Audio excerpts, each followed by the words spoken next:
Hello guys, మనం ఈరోజు గండికోటను సందర్శించడానికి వచ్చాము. ఇది జమ్మలమడుగు పట్టణానికి 15 కిలోమీటర్ల దూరంలో ఉంది. ఇక్కడికి దగ్గరలో మనకు తాడిపత్రి ముద్దనూరు రైల్వే స్టేషన్ కూడా ఉంది. ఇది కడప నుంచి 75 కిలోమీటర్ల దూరంలో ఉంటుంది. ఈ గండికోటనే మనము ఇండియన్ గ్రాండ్ కెనాన్ అని కూడా పిలుస్తాం. ఈ గండికోటను వచ్చేసి పెమ్మసాని రాజులు విజయనగర సామ్రాజ్య కాలంలో నిర్మించారు. అందువల్ల ఇది విజయనగర సామ్రాజ్య వైభవానికి అద్దంకిగా నిలుస్తుంది.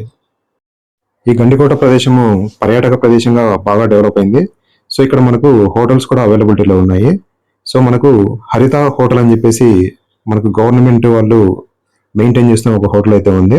సో దీన్ని మనం ఆన్లైన్లో బుక్ చేసుకోవచ్చు. ప్రైస్ కూడా తక్కువగానే ఉంటుంది. సో మనకు అవే కాకుండా ఇంకా వేరే హోటల్స్ కూడా ఉన్నాయి. సో వాటిలో కూడా మనము బుక్ చేసుకోవచ్చు. ఇప్పుడు మనం గండికోటలో ఏమేమి ఉన్నాయి, వాటిని ఎలా సందర్శించుకోవాలనే విషయాల గురించి మాట్లాడుకుందాము. ఈ గండికోట అనేది పెన్నా రివర్ కు ఒడ్డున ఉంటుంది. ఈ పెన్నా నది 2 కొండల మధ్యలో చాలా అందంగా అద్భుతంగా ఉంటుంది. సో ఇక్కడ ఫోటోగ్రఫీ తీసుకోవడానికి కానీ, ట్రెక్కింగ్ కానీ, అలాగే మనకు కొన్ని గేమ్స్ కూడా ఉంటాయి. బోటింగ్ కానీ, రోప్వే కానీ, ఇవన్నీ మనం ట్రై చేయొచ్చు. ఇక్కడ మనకు మాధవరాయ స్వామి ఆలయం ఉంటుంది. అలాగే మనకు రంగనాథ స్వామి ఆలయం కూడా ఉంటుంది. అలాగే మనకు ధాన్యాగారము, అలాగే మసీదు, అలాగే విజయనగర సామ్రాజ్య కాలంలో అక్కడ ఉపయోగించిన చెరువు కూడా ఉంటుంది. ఈ గండికోట వ్యూ అనేది చాలా బాగుంటుంది. విజయనగర సామ్రాజ్య రక్షణ వ్యవస్థ చాలా వరకు ఇక్కడే ఉంటుంది అని చెప్పుకుంటూ ఉంటారు.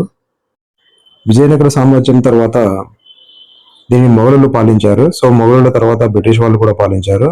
ఆ తర్వాత దీన్ని కడప నవాబులు కూడా పాలించారు. ఇక్కడికి దేశం నుంచి పలు ప్రదేశాల నుంచి పర్యాటకులు అయితే వస్తూ ఉంటారు. సో వాళ్ళు క్యాంపింగ్ అని, అలాగే ఫోటోషూట్, ట్రెక్కింగ్, అలాగే రోప్వే, బోటింగ్ అని ఇవన్నీ పార్టిసిపేట్ చేస్తూ ఉంటారు. సో ఇక్కడ ఒక 2 days అయితే హ్యాపీగా ఇక్కడ స్పెండ్ చేయొచ్చు. ఇక్కడే మనకు చుట్టుప్రక్కల కొన్ని పర్యాటక ప్రదేశాలు అయితే ఉన్నాయి.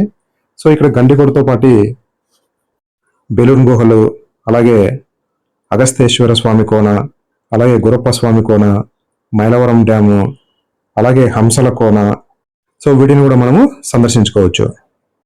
ఈ గండికోట అనేది ఆంధ్రప్రదేశ్లో ఉన్న ఒకానొక ముఖ్యమైన పర్యాటక ప్రదేశం. సో ప్రతి ఒక్కరూ కంపల్సరీగా సందర్శించుకోవాల్సిన ప్రదేశం. సో ఈ గండికోట నిర్మాణం వచ్చేసి విజయనగర సామ్రాజ్య శైలిలో ఉంటుంది. సో చాలా అద్భుతంగా ఉంటుంది.